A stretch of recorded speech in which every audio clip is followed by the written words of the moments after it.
नमस्कार दोस्तों, जी के परो चैनल पे आपका स्वागत है। मुझे आशा है आप जहाँ हैं स्वस्थ हैं, मस्त हैं। आपकी तैयारी बहुत अच्छी चल रही है दोस्तों इसी उद्देश्य से मैं लाया एक छोटा सा वीडियो जिसमें से डीपी के 10 एमसीक्यूज है दोस्तों। इन क्वेश्चनों को अगर आप देखते हैं तो मुझे आशा है कि आपको एग्ज़ाम में बहुत हेल्प मिलेगी। ठीक है, तो इन क्वेश्चनों को ज़रूर देखिएगा और इस वीडियो को पूरा देखिएगा दोस्तों। तो आपको आइडिया मिलेगा कि किस प्रकार के क्वेश्चन पूछे जाते हैं एग्ज़ामों में। इस वीडियो को लाइक, सब्सक्राइब और शेयर ज़रूर करिएगा। मुझे पता है दोस्तों, आप ऐसे वीडियो देखते हैं तो स्किप कर देते हैं, लेकिन ऐसा मत करिएगा, क्योंकि भले आपको वीडियो की क्वालिटी नहीं अच्छी लग रही हो लेकिन कंटेंट अच्छे हैं दोस्तों। क्वेश्चन तो इसी प्रकार के पूछे जाते हैं एग्ज़ामों में, कहीं अलग से क्वेश्चन नहीं आते हैं। ठीक है, चलिए बुद्धि लब्धि से पहला क्वेश्चन है दोस्तों। तो चलिए पहला क्वेश्चन देख लेते हैं। बच्चे की बुद्धि लब्धि 90 से 110 के मध्य है, तो किस प्रकार की बुद्धि वाला बच्चा होगा दोस्तों बच्चे सभी होते हैं, उनका चेहरा अलग अलग और उनका मेंटल एज अलग अलग होती है, तो उस हिसाब से बच्चे व्यवहार करते हैं, तो लोगों को पता चलता है कि उनकी बुद्धि लब्धि कैसी होगी। ठीक है, अंदाज़ा लगाते हैं लोग। तो अगर हम लोग कोई उनको होमवर्क देते हैं, कुछ करने के लिए देते हैं, तो बच्चे आसानी से और बहुत जल्द ही जवाब देते हैं। तो ऐसे बच्चे प्रतिभाशाली प्रकार के बच्चे होते हैं। ठीक है, तो चलिए देख लेते हैं इस क्वेश्चन को। तो 90 से अगर 119 के मध्य है तो सामान्य प्रकार की बुद्धि वाला बच्चा होगा दोस्तों। प्रतिभाशाली प्रकार का बुद्धि वाला, उसका जो है बुद्धि लब्धि 140 प्लस होती है, और उत्कृष्ट का होता है 110 से 120। ठीक है, और प्रखर बुद्धि वाला 120 से 140 होता है। ठीक है, तो मुझे आशा है कि आपको समझ में आया होगा दोस्तों। इसका एक चार्ट है दोस्तों, उसको अगर आप देखेंगे तो आपको समझ में आएगा। चलिए आगे बढ़ते हैं। बच्चे के लिए निःशुल्क एवं अनिवार्य शिक्षा का अधिकार अधिनियम कितने वर्ष के बच्चे के लिए शामिल है दोस्तों? तो देख लेते हैं। पहला ऑप्शन है 6 से 14 वर्ष, 7 से 13 वर्ष, 5 से 11 वर्ष, 6 से 12 वर्ष। तो इसका राइट आंसर पहला होगा दोस्तों शिक्षा का अधिकार अधिनियम जो संसद द्वारा पारित किया गया 2009 में, और जबकि लागू हो गया 2010 में। ठीक है, 1 अप्रैल 2010। ठीक है, तो दोस्तों जब लागू कर दिया गया भारत में, तो ये भारत 153 देशों की श्रेणी में आ गया जिन्होंने शिक्षा को निःशुल्क एवं अनिवार्य बना दिया था। ठीक है, चलिए आगे बढ़ते हैं दोस्तों। तीसरे नंबर का क्वेश्चन देखते हैं। एक बच्चे की बुद्धि लब्धि और विकास का अध्ययन सर्वाधिक अच्छी विधि कौन सी है? तो मनोविश्लेषण विधि, तुलनात्मक विधि, विकासी विधि, सांख्यिकी विधि। तो इसका राइट आंसर क्या हो जाएगा? सांख्यिकी, अरे विकासी बुद्धि। चलिए आगे बढ़ते हैं। वार्ड गार्डनर ने 7 बुद्धि का अधिमान जारी किया, इसमें से कौन सा नहीं है? तो पहला है स्थान संबंधी बुद्धि है, भावात्मक बुद्धि नहीं है, अंतर्वैयक्तिक है, फिर भावात्मक दिया है। इसका मतलब दोस्तों ये भावात्मक नहीं है दोस्तों। सॉरी दोस्तों।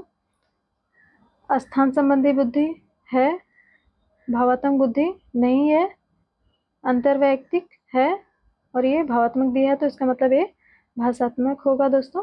ठीक है, भाषा संबंधी बुद्धि होगी, तो इसका राइट आंसर क्या हो जाएगा? भावात्मक बुद्धि। दोस्तों वार्ड गार्डनर ने 1983 में अपना सिद्धांत जारी किया जिसमें 7 बुद्धि थी, और 1998 में इन्होंने एक और बुद्धि दिया जिसमें प्रकृतिवादी बुद्धि। ऐसे प्रकार के बुद्धि वाले दोस्तों प्रकृति से स्नेह करते हैं, प्रकृति को समझते हैं, पशु पक्षी पेड़ पौधों से इनका लगाव होता है, और उनके विषय में इनको अच्छी जानकारी होती है। चलिए आगे बढ़ते हैं दोस्तों। फिर इन्होंने 2000 में एक बुद्धि दी, 2000 में लास्ट नवी बुद्धि थी जो अस्तित्ववादी प्रकार की बुद्धि थी। ठीक है, अस्तित्ववादी प्रकार की बुद्धि थी। तो इस बुद्धि ऐसे प्रकार की बुद्धि वाले संत महात्मा होते हैं जिनको ब्रह्मांड में जीव जंतुओं और चीज़ों का क्या महत्व है, क्या स्थिति है, उनका जीना मरना क्या क्रम कैसा है, क्या है, वो सब चीज़ों का ज्ञान होता है ऐसे लोगों में। वो अस्तित्ववादी प्रकार के बुद्धि वाले होते हैं। ठीक है, तो चलिए आगे बढ़ते हैं। तो इसका राइट आंसर होगा भावात्मक, क्योंकि भावात्मक बुद्धि इन्होंने नहीं दी थी, भाषात्मक दी थी, स्थान संबंधी बुद्धि दी थी, अंत अंतःवैयक्तिक और अंतर्वैयक्तिक बुद्धि दिया था इन्होंने, अस्तित्ववादी बुद्धि दिया था, प्रकृतिवादी बुद्धि दिया था। और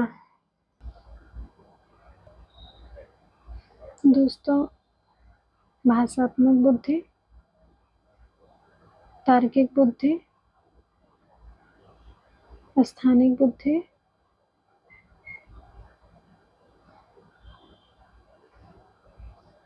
शारीरिक बुद्धि, शारीरिक बुद्धि, सॉरी दोस्तों, संगीतात्मक बुद्धि, संगीतात्मक बुद्धि, अंतःवैयक्तिक और अंतरावैयक्तिक, अंतःवैयक्तिक, वैयक्तिक और अंतरवैयक्तिक, अंतर्वैयक्तिक। ठीक है, और प्रकृतिवादी बुद्धि और अस्तित्ववादी बुद्धि, लास्ट अस्तित्ववादी बुद्धि। दोस्तों पूरा एक साथ लिख पाना है संभव नहीं है, इसलिए मैंने अलग अलग बताया दोस्तों। तो ये पूरी बुद्धि थी। भाषात्मक बुद्धि का मतलब है जिसमें भाषा को समझने की क्षमता अधिक है, वो उस प्रकार के व्यक्ति में भाषात्मक बुद्धि है। फिर तार्किक बुद्धि जिसमें गणित को समझने की क्षमता अधिक है। और उसके बाद स्थानिक बुद्धि और शारीरिक बुद्धि, जैसे जो व्यक्ति संगीत नहीं, नृत्य और जो है योगा व्यायाम कर लेते हैं अच्छे से, उनमें शारीरिक बुद्धि होती है। व्यक्तियों में लय सुर अच्छे होते हैं, संगीतिक प्रकार की बुद्धि वाले होते हैं। अंतःवैयक्तिक जो अपने अंदर की क्षमता को, चीज़ों को अच्छे से समझते हैं, वह अंतःवैयक्तिक प्रकार की बुद्धि वाले होते हैं। और जो दोस्तों दूसरों के बात व्यवहार, उनकी भावना को अच्छे से समझते हैं, वो अंतर्वैयक्तिक प्रकार की बुद्धि वाले होते हैं। और जो प्रकृति में ज़्यादा लगाव, स्नेह, ज़्यादा जानकारी रखते हैं प्रकृति की चीज़ों को, वो प्रकृति प्रकार वाले बुद्धि वाले होते हैं। और जैसे साधु महात्मा संत, उनकी बुद्धि जो है अस्तित्व प्रकार की बुद्धि वाली होती है। ब्रह्मांड में जो भी वस्तुएं हैं, उनका जन्म लेना मरना, वो सब चीज़ें जो अच्छी तरह से समझता है, वो अस्तित्व प्रकार की बुद्धि वाले होते हैं। तो मुझे बढ़ते हैं दोस्तों। यदि एक बच्चे की मानसिक आयु 5 वर्ष है तथा वास्तविक आयु 4 वर्ष है, तो उस बच्चे की बुद्धि लब्धि होगी दोस्तों। तो चलिए हल कर लेते हैं दोस्तों। 5/4 गुणे के 100, इसका मतलब दोस्तों मानसिक आयु बटे वास्तविक आयु गुणे 100। तो 4 को कट करेंगे, मतलब 2 दूना 4 और 2 पच्चे 10, 2 दूना 4, 2 पच्चे 10, ये यहाँ 50 हो जाएगा। और 2 को यहाँ से कट करेंगे तो यहाँ 25 बार में कट हो जाएगा, तो 25 पच्चे 125। तो इसका राइट आंसर हो जाएगा 125। 125 बुद्धि लब्धि वाला बच्चा है, तो इसका मतलब वो किस प्रकार का बुद्धि वाला होगा, तो वह प्रखर प्रकार का बुद्धि वाला होगा बच्चा। ठीक है, चलिए आगे बढ़ते हैं। छठा क्वेश्चन है दोस्तों, तो मनोविज्ञान शिक्षा का आधारभूत विज्ञान है, यह कथन किसका है, स्किनर का। दोस्तों इसका राइट आंसर होगा स्किनर। तो आपको पता है कि स्किनर ने सिद्धांत दिया था क्रिया प्रसूत अनुबंधन का सिद्धांत, जिसमें इन्होंने पुनर्बलन पर जोर दिया था और क्रिया करने पर जोर दिया था।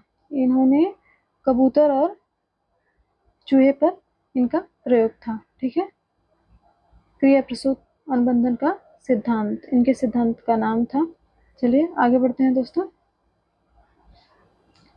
हिंदी अक्षरों को बालक कब पहचानने लगता है? 3 वर्ष में, 4 वर्ष में, 5 वर्ष में, 6 वर्ष में? तो लगभग 5 वर्ष में। तो इसको आप रिलेट कर सकते हैं कि दोस्तों लगभग 5 वर्ष में बच्चा स्कूल जाने लगता है। ठीक है, तो उस हिसाब से आप इसको समझ सकते हैं। चलिए अगला क्वेश्चन देखते हैं।